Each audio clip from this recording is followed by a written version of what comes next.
हम इस शॉर्ट में सीखेंगे महात्मा गांधी ने कौन से मूवमेंट को लीड किया था। तो टोटल 6 मूवमेंट है।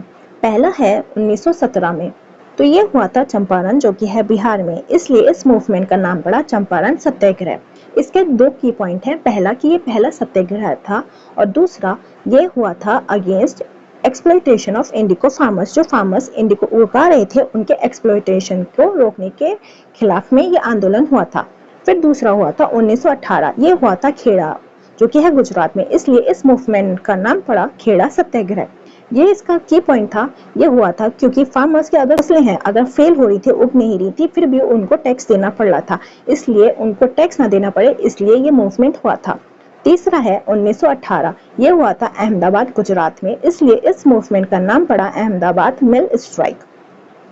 ये हुआ था better wages for textile worker, की टेक्सटाइल वर्कर को अच्छी सैलरी मिले। फिर उसके बाद हुआ था 1920, जो चला था 2 साल 1922 तक। इस मूवमेंट का नाम है नॉन कॉपरेशन मूवमेंट, और ये हुआ था पूरे इंडिया में, पूरे भारतवर्ष में।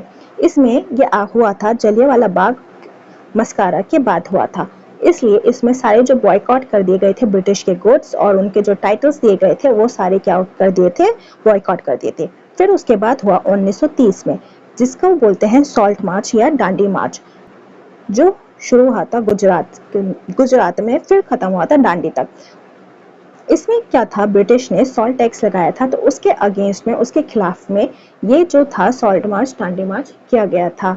और इसके कंटिन्यूएशन में शुरू हुआ था एक सिविल डिसओबीडियंस मूवमेंट।